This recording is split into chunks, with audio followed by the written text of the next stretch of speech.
हाय। आज के वीडियो में हम बात करने वाले हैं कि अपने नेगेटिव इमोशंस को या अनप्लेजेंट इमोशंस को हम अप्रोप्रिएटली किस तरीके से हैंडल कर सकते हैं। First things first, what do we mean by negative emotion? Is there such a thing as negative emotion, या सिर्फ हम अपना एक लेबल ही लगा देते हैं कि this is positive, this is negative? Because in itself emotions are very neutral. There are some feelings that originate in our body and वो हम उनको अपनी body में easily locate भी कर सकते हैं. So there is no such thing as negative emotion, but कुछ इस तरीके की feelings होती हैं which makes us miserable, sad, bad about ourselves. उन तरीके की feelings को हम बोल सकते हैं कि वो unpleasant feelings हैं और वो negative emotions हैं. For example, fear, anger, jealousy, hate, envy, boredom is a very uncomfortable emotion. So इन सब तरीके के इमोशंस को हम अप्रोप्रिएटली किस तरीके से हैंडल कर सकते हैं और उनसे सीख सकते हैं is this video is all about. So step number 1, self awareness. Yes, awareness is 90% of the work. हमको अवेयर तो होना पड़ेगा ना कि इस पॉइंट पर मुझे एक्चुअली में किस तरीके के इमोशंस फील हो रहे हैं, क्या फीलिंग्स हो रही है मुझे अपनी बॉडी में, किस तरीके के थॉट्स और पैटर्न्स मेरे माइंड में इस टाइम पर चल रहे हैं. So if you can be aware about what is going on in your mind, what is happening in your body, what kind of emotions, feelings are you feeling in this very moment. For example, आप अपने आप को directly बोल पा रहे हो अगर I am feeling angry in this moment, I am feeling fear, मुझे jealousy हो रही है, मुझे hate feel हो रही है इस person के towards, मुझे envy feel हो रहा है, मुझे boring feel हो रहा है. अगर हम अपने इन इमोशंस को, अपने इन फीलिंग्स को एक लेबल दे पाए और डायरेक्टली बोल पाए कि हाँ इस पॉइंट पर मुझे ये फीलिंग्स हो रही हैं, is the most of the work. और ये चीज आप सिर्फ तब कर पाओगे जब आप अवेयर हो अपने थॉट्स के रिगार्डिंग, अपने इमोशंस और फीलिंग्स के regarding. So number 1 step is self awareness. Number 2, अगर आपने अब अच्छे से एक्नॉलेज कर लिया है और आपने लेबल कर दिया है कि इस पॉइंट पर मुझे ये फील हो रहा है, अब स्टेप नंबर 2 है you have to feel it fully. Which is, for example आप बोल रहे हो कि मुझे डर लग रहा है, तो डर किस तरीके से लगता है, what are the symptoms inside your body that you feel in this moment, जिसको आप डर बोल रहे हो. बिकॉज डर तो आपने एक वर्ड दे दिया है ना, आपके माइंड में एक वर्ड है डर. What do you mean by fear? आपका दिल बहुत तेज तेज धड़क रहा है, आपकी टांगे लहर से बहुत तेज तेज कांप रही हैं, आपको पसीना आ रहा है, आपकी बॉडी बिल्कुल ऐसे श्रिंक हो गई है, अपर बॉडी बहुत टेंस्ड है. ये सारे सिम्टम्स हैं आपके फियर के. इस तरीके से आपको फियर जो है फील होता है आपकी बॉडी में. सो आपने वो लोकेट करना है, विच इज स्टेप नंबर 2. कि जेलसी मतलब क्या, बहुत हीट फील हो रही है, बहुत ही नेगेटिविटी आपके अंदर आ गई और आपके थॉट्स बहुत नेगेटिव हो गए. उन सारी चीजों को आप बोलोगे कि आपको इस टाइम पर जेलसी फील हो रही है, या you are feeling hateful towards this person, envious feel हो रहा है. तो आपको अपनी बॉडी में लोकेट करने हैं ये इमोशंस और उनको फील करना है. It is completely and rightly said that healing is in feeling. So अगर आप फील कर सकते हो इन इमोशंस को तो आप हील करोगे उस इमोशनल पेन से. You will be more emotionally intelligent, more emotionally mature, and you will be healed emotionally for sure. So step number 2, feel what you are feeling, try to locate it in your body and try to feel it fully without any resistance. आप किसी भी तरीके का resistance नहीं create कर रहे हो, आपकी कोई चाहत नहीं है कि वो फीलिंग चली जाए, वो रहे, वो जाए, आप बस उसके साथ बैठे हो. You are sitting in silence with that feeling, you are sitting in silence with that emotion is step number 2. Now once you are more relaxed और आपने एक अच्छा रिलीज, इमोशनल रिलीज बोलते हैं इसको, आपने एक अच्छा इमोशनल रिलीज करा है, आपने फॉर एग्जांपल आपका दिल धड़क रहा है, आप बहुत एंशियस फील कर रहे हो, आप बोल रहे हो कि ठीक है तू धड़क ले, ठीक है, आपकी टांगे कांप रही है, ओके ठीक है कांपने दे, okay I am very feeling very shrinked, okay I am feeling and I am okay with feeling this way. I am able to sit with myself, I respect myself enough कि मैं इस feeling के साथ यहाँ पर बैठ सकती हूँ या बैठ सकता हूँ. And you did that emotional release and now you are in more natural and calm state, जो कि आपकी एक अपनी natural state है. आप वहां पर वापस आ गए हो एक normal state पर. इस point पर जब आप आते हो तो आपको step number 3 करना है, which is journaling. कि why did I feel this way? For example, अभी मेरी एक लड़की से बात हो रही थी, वो ना ट्रैक पर जा रही थी, ट्रेन ट्रैक पर जा रही थी और जस्ट वहां से आने के 3 घंटे बाद उसकी बस थी। तो मैंने उसको बोला कि what if you miss your bus, and she will be like no I won't, I will come back after 3-4 hours, I will be doing like my packing and everything, और फिर मैं अपनी बस पकड़ लूंगी। And I instantly got aware about this thinking pattern. अरे मेरे को ये डर क्यों, इस लड़की को तो डर नहीं है कि इसकी बस छूट जाएगी, लेकिन मुझे इतना तगड़ा डर क्यों है ये कि मेरी बस छूट जाएगी, या अगर उसकी बस छूट गई तो। सो हियर आपने कॉपी पेन लेना है, जो कि मैं करती हूँ पर्सनली। कॉपी पेन लेना है, why did I feel this fear? Fear that I will miss my bus, fear that I will miss my train और plane, fear that I will miss this event और I will be late in this event.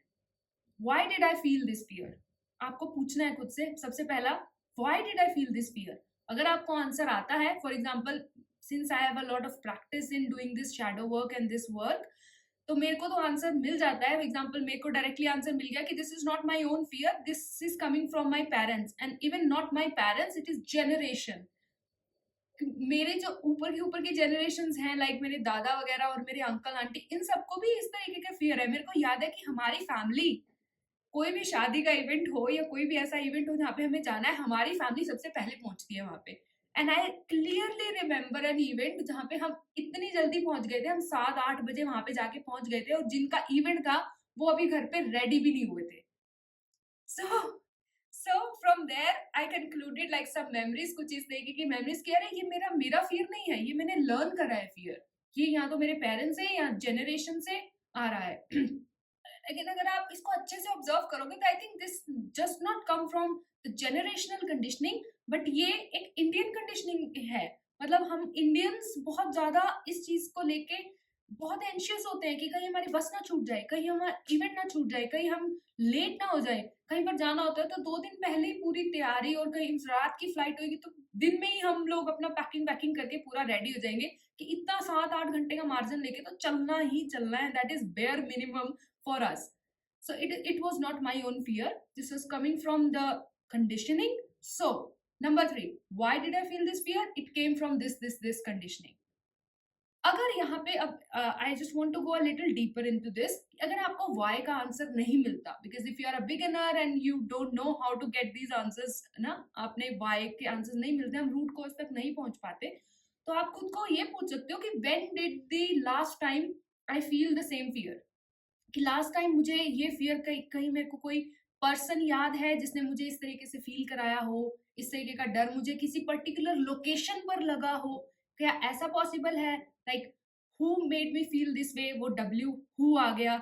आपने Y पूछा, Y का answer आपको नहीं मिला, तो आप पूछो किसी ऐसे पर्टिकुलर पर्सन मुझे याद है जिसने मुझे इस तरीके का पेन अगर आपको फील है, शेम, गिल्ट, एंगर, जेलसी, जो भी नेगेटिव इमोशंस हैं सारे, किसी पर्टिकुलर बंदे के साथ मेरी ऐसी कोई मेमोरी है जिसकी वजह से मुझे ये फील हुआ हो पहले, या कोई ऐसी लोकेशन है, वेयर, है ना, वेयर आप पूछ सकते हो कि कोई ऐसी लोकेशन है जहां पे मुझे इस तरीके की फीलिंग्स आती हुई या मैंने इस तरीके से फील किया हो।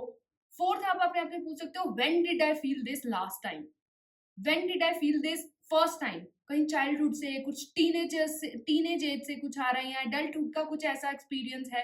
फॉर एग्जाम्पल मेरी लाइफ को मैंने सेग्रीगेट करा है अपनी स्कूल लाइफ के अकॉर्डिंग, और फिर मैंने जैसे जैसे सिटीज चेंज करी, like I have stayed in Bangalore, I have stayed in Hyderabad, have stayed in like in different cities, तो डिफरेंट सिटीज के अकॉर्डिंग मैंने अपनी लाइफ को तोड़ा और देखा कि okay, did I feel this in Hyderabad, did I feel this in Bangalore, did I feel this in my high school, did I feel this in my college, did I feel this in my tuitions, did I feel this like in somewhere in my childhood, for example, did I feel it recently when I was working remotely, did I feel it in this particular area?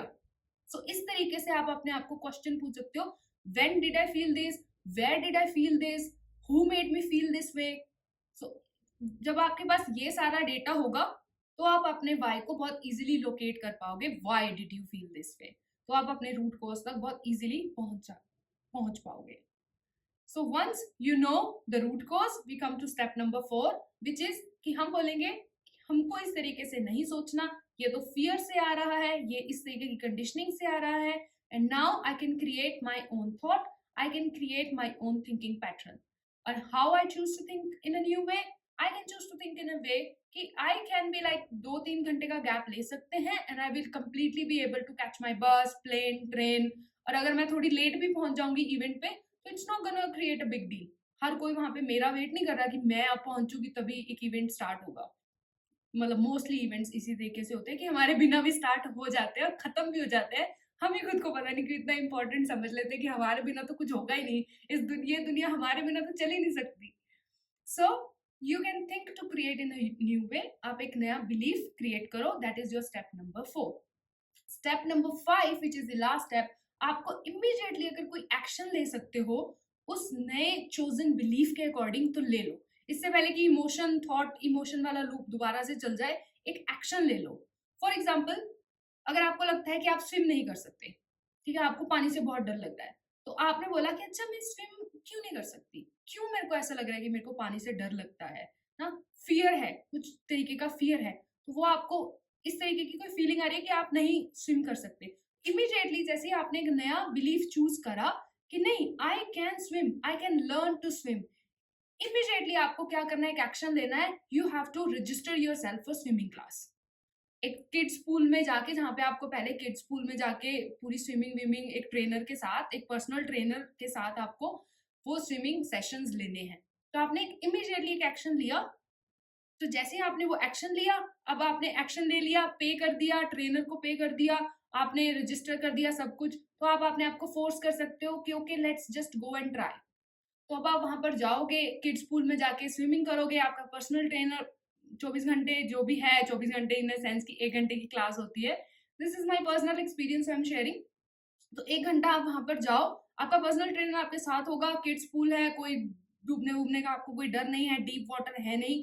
तो आप वहां पे आपने swimming करी, आपने वहां पे swimming करी, तो आपने एक एक्शन लिया, एक्शन से एक नया बिलीफ क्रिएट हुआ कि अच्छा ठीक है, इतना भी डरावना तो नहीं है पानी।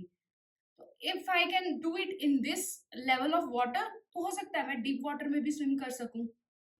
तो वहां से आपने एक जैसे नया बिलीफ चूज करा, आपने इमीडिएट एक्शन लिया और उस इमीडिएट एक्शन से आपने उस बिलीफ को पक्का कर दिया। अब आपने वापस से वो एक्शन लिया, वो बिलीफ नया पक्का हो गया, फिर लिया और फिर फाइनली क्या हुआ कि आप डीप वाटर में स्विम कर पा रहे हो। और अब आपका वो जो पुराना बिलीफ था वो कंप्लीटली छूट गया कि आप स्विम नहीं कर सकते, आपको पानी से डर लगता है, फलाना फलाना फलाना फलाना, जो भी हम स्टोरीज अपने माइंड में हमेशा अपने आप को सुनाते रहते हैं, लिमिटिंग बिलीफ्स। इस तरीके से आप तोड़ के फटाफट से अगर आप एक एक्शन ले लो तो आप खुद को फोर्स कर पाओगे उस चूजन बिलीफ को पक्का करने में।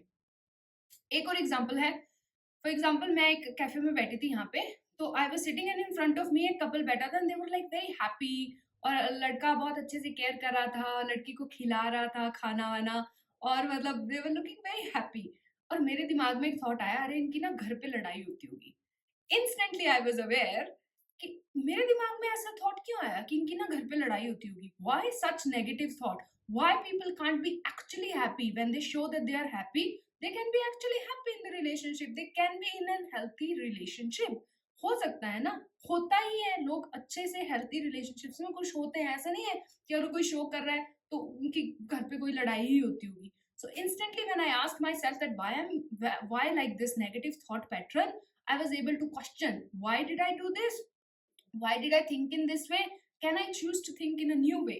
Yes, I can choose to think in a new way, which is that people are actually happy in their relationship when they show that they are happy. And if they are actually happy, then उनकी एक photo लेनी तो बनती है। So instantly I took one action कि I told them that you guys look really very cute together. Can I take a photo of you from like behind? You will look great. और फिर मैंने उनकी 3-4 photos खींची and they were like very smiling, और बहुत ही अच्छे से लड़के ने वापस से ही was kissing like her forehead, और इस तरीके से, and then it made sure कि वो जो बिलीव है कि people are actually really happy and in a healthy relationship, वो पक्का हुआ। तो एक इंस्टेंट एक्शन अगर आप ले पाओ, वो नया जो आपने बिलीव चूज करा है, तो ये बहुत हेल्पफुल रहता है। विच इज स्टेप नंबर 5, जो मेरे लिए पर्सनली हमेशा काम करते हैं।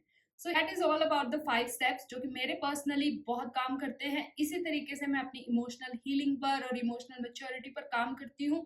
This is all that you need for an emotional healing, for becoming more emotionally intelligent and more emotionally mature, and to heal yourself, which is to feel whatever comes in without any resistance, because whatever you resist persists. जब आप एक should create कर देते हो कि मुझे anger feel नहीं होना चाहिए या मुझे जेलसी फील नहीं होनी चाहिए, तो आप उसको दूर भगाना चाहते हो खुद से। जब आप उसको दूर भगाना चाहते हो तो आप एक रेजिस्टेंस क्रिएट करते हो, और जितना रेजिस्टेंस क्रिएट करते हो उतना ज्यादा वो इमोशन, वो नेगेटिविटी परसिस्ट करती है। So all you need to understand here is, do not provide any kind of resistance to any of the emotion that surface up, and you don't even at the same time escape from the emotion. You don't do emotional eating, alcohol, social media, TV or dating or whatever.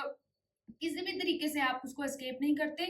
You have the power, you have the courage to sit with your emotions no matter how uncomfortable those emotions are, because sometimes they really are, they are very painful. You have to heal from the past pain, from the past memories, whatever comes up. लेकिन अगर आपके अंदर courage है that you can sit with those uncomfortable emotions, then that is the way to emotional healing. That is it for this video. I hope you like the video and you got something out of it that you can apply in your life. Thank you. Bye.